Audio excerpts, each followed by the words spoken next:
Good evening, welcome to my channel. I'm Dr. Paul Eurydice, and today I'm going to be presenting you with my version of the myth of Orpheus and Eurydice, or Eurydice in Greek, which is the correct pronunciation. A bit about the classical myth. Orpheus was the progeny of a Thracian prince and one of the Muses.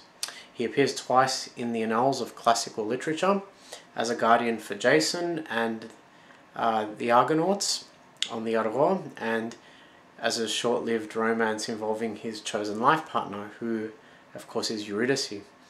The first is transcribed by a 3rd century Hellenic poet, Apollonius of Rhodes, and the second by two Roman literary greats, Virgil and Ovid. Here we go. Jim Sweeting was quite fond of quoting the axiom, "Chemotherapy destroys ailing cells, and psychotherapy ailing thought patterns." The vast corpus of his professional opinion was hinged on those golden words. According to Jim, the use of antipsychotics, barbiturates, narcotics and other wondrous drugs that most clinicians were vastly dependent on in treating their patients was bereft of formative power because they merely blanketed the symptoms of psychiatric and psychological dysfunctions, dressing them in superficial garments of normalcy as to garner the illusion of restored health. For a professional whose chosen medium was merely an avenue for financial gain, the answers offered up by drugs sufficed. Alternatively, for a compassionate humanitarian like Jim, the latter was merely an intermediary until humanity experienced another fundamental leap in their understanding of neuroscience. But being of an impatient disposition, he wasn't just going to fold his hands across his chest and wait for that glorious moment to transpire. That would be an immense waste of time and energy. Instead, he would initiate a radical departure from the reductionist approach of Western medicine, opting instead for herbal preparations that exhibited recuperative effects on the nervous system. Many of these he'd learnt whilst living and travelling through the Hindu Kush. Jim was, among other things, intensely ambitious and profound, a beacon of light in Stygian darkness. He lived, breathed, and practiced clinical psychology and psychiatry with an evangelical zeal. There wasn't much he wouldn't attempt for the sake of curing his patients. He was a devoted advocate of conventional psychotherapy, and unlike other practitioners in the field, didn't mind listening to nonsensical and eccentric ramblings that typified many consultations and took up thick slices of his day. Jim was a good listener, and his high success rate in exacting cures attracted the admiration and respect of his peers, but also the enmity and jealousy of those towing their dreams along the same denomination of inquiry. As of late, he'd become deeply involved with Orpheus, a Greek-Australian musician suffering from acute night terrors and mild hallucinations. The severity and longevity of Orpheus's anxiety and unrest didn't disconcert Jim, not as yet anyway. He had dealt with many such cases in the past, and all of them could be explained in the context of Freudian theory.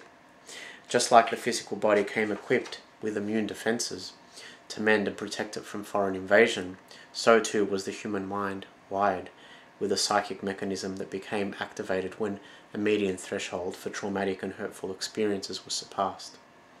In such instances, individual memories pertaining to the trauma were isolated from the conscious role of psychic film and buried deep in the vast and oceanic territories of the unconscious. When the individual experienced an event whose internal composition or anatomy was identical or near identical to the repressed memory, details of the former trauma erupted into consciousness, again like a landmine being trodden on. As a therapist, Jim's role was to access the contents of repressed memories through the application of techniques like guided fantasy, expressive therapy through art and word association, and hypnosis.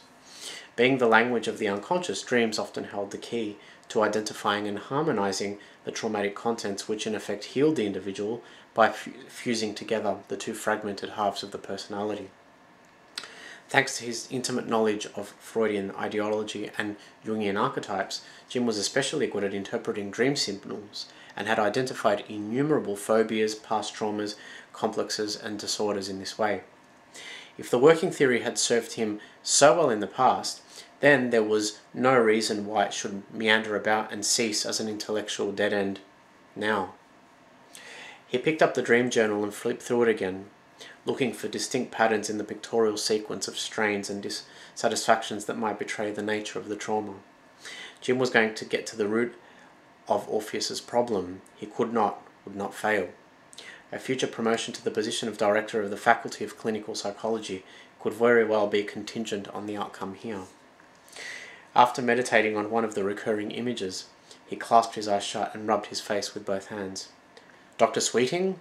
sounded a familiar voice from the door. "Amara, you're early." "No traffic." "Oh yeah, it's nearly 6. You shouldn't work so hard, Jimmy. Liz might end up filing for divorce," she joked. "Yeah, I wouldn't blame her. Did you get the chance to look at this?" Jim held up the diary. "Just the samples you sent me. Wacky stuff, eh?" "I don't know if I'd want to sleep if I had to endure dreams like that every night," Amara said. "Some of them make horror flicks like Paranormal Activity seem lame and tame by comparison. The poor guy must be mortified." "Well, it got me kind of edgy, and I'm not even the one experiencing them. Liz thinks I'm becoming it." "Becoming what?" "The diary." "True that," said Amara, shaking her head. "I seriously don't know how you do it.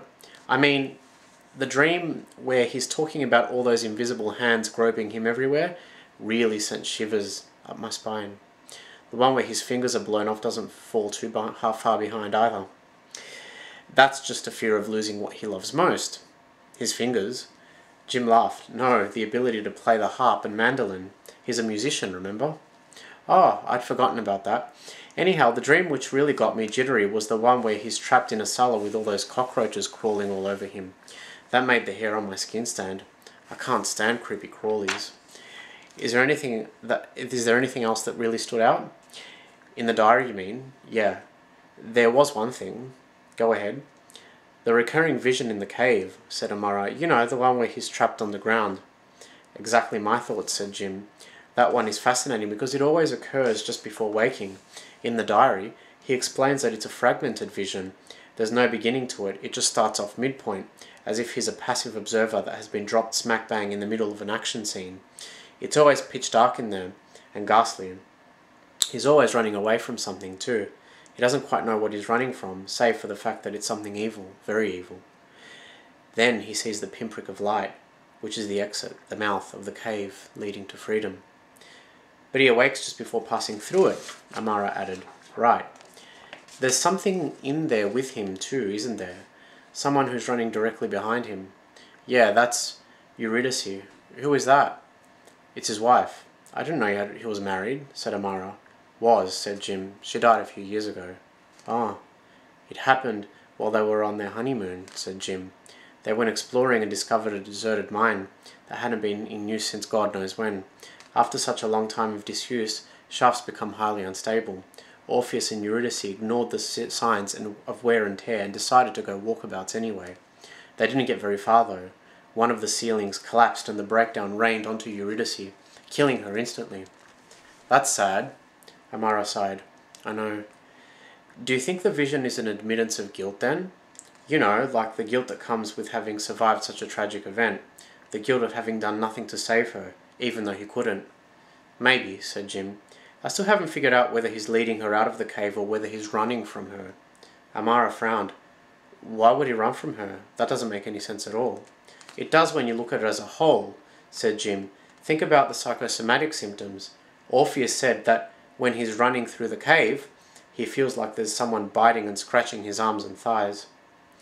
The marks on his body correspond precisely to those positions."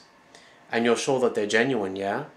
asked Amara. "I mean, someone in his condition could easily self-mutilate and then make up wild stories and embellishments about how they'd come to be." "No, I'm pretty sure that they're genuine. I've had him under close observation." "If the trauma is manifesting physically, then it must be something very deep," said Amara. "How much deeper can it be than watching a loved one die in front of you?" "I don't think we've quite gathered all the pieces of this puzzle yet," said Amara. "There's something else. There's got to be." "You're reading my mind and I don't like it. That's my job." "We've missed something for sure," said Amara. "Yeah," said Jim. "That's why I called you, remember?" You're just looking for new and wonderful ways to spice up my life, aren't you, Dr. Sweeting? How did you know? Jim asked, grinning. We need to exhaust the possibilities. We need to get to the bottom of this. We will, said Amara, but don't expect the bottom to be a bouquet of flowers, a box of chocolates, or a cheerful face. Orpheus barged into the consultation room, looking dishevelled and glum. His shirt was furrowed, open and untucked. He'd obviously been running in the rain. Strands of wet hair were glued to his forehead. There were gobs of fresh mud splashed onto his pants. Sweat ran along his temples.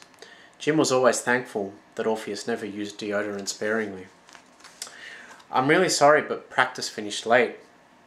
Not a problem, said Jim. We haven't been waiting long anyway. Orpheus, I'd like you to meet a colleague of mine, Dr. Amara Edmonton. Hi, Dr. Edmonton. Pleased to meet you, Orpheus. Dr. Edmonton is a clinical hypnotherapist and will be guiding the hypnosis today. Are you okay with that? Orpheus shrugged. Sure. We're going to approach this in a very simple manner, said Jim. There seems to be a blockage of sorts in your subconscious. We're hoping that the hypnosis will clear it, Amara added. Once we know what it is, we'll talk about it and hopefully it will stop. Do you think it will stop? Asked Orpheus with a glimmer of hope in his eyes. Don't see why not, said Jim. Much of it depends on your own attitude. I hope I can beat it. No, I'm gonna beat it. That's better, said Jim, and you will. It's been a long while since I've had a good night's sleep, Dr. Sweeting. How long, Orpheus? Oh, years, he said. It all started when my wife died. Why did you let it linger for so long without seeking professional help? I was scared. Of what? The dream, he said. The dream isn't real. It can't hurt you. Orpheus remained silent for a few seconds. I know, but it might be something embarrassing. You've got nothing to worry about, said Jim. My colleague and I are professionals. Everything is strictly confidential. Whatever you say in this room stays in this room. Orpheus was staring directly at Jim. His eyes were blank and unnerving. Tell me more about Eurydice. What would you like to know? Anything, said Jim. What was she like? I loved her very much. She was a decent girl, very pretty, a bit stubborn. She was a Taurus, you see. She was a bit queer, too. Queer? Yeah, into pentacles and all this gothic stuff, said Orpheus. She used to keep these weird-looking wax figures in the wardrobe. Witchcraft? No, she wasn't a pagan. What was she then?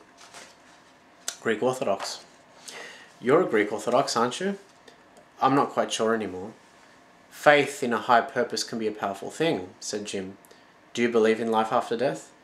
You mean whether or not someone can continue to exist in an alternate dimension? Yeah, said Orpheus. Do you think someone can cheat death, continue to exist in an alternate dimension, and then find a way to come back into our world? Are you referring to reincarnation? Yeah, Jim sighed. No, I don't believe in reincarnation, Orpheus. What about you? Do you believe in it? I never used to believe in it, but now I'm not so sure. Sorry to interrupt, said Amara, but how is reincarnation related to your wife? She said she knew how to cheat it. Cheat what? Asked Jim. Death. When did she tell you this? When we first got together, he said. I don't think there was a day that I wasn't reminded of the fact. That's not a fact, Orpheus. No. So you never took her claim seriously? Never, but I'm less certain now than I used to be. Why? Why would you entertain it now? Well, things have started happening, said Orpheus. Things I can't explain. Do you think that there's a chance that these things come from your own self? Are you trying to say that I'm crazy? I never used that word, Orpheus. But that's what you think. I don't think that at all, Orpheus. I'm just curious if you think they could be eruptions of your own unconscious. Possibly.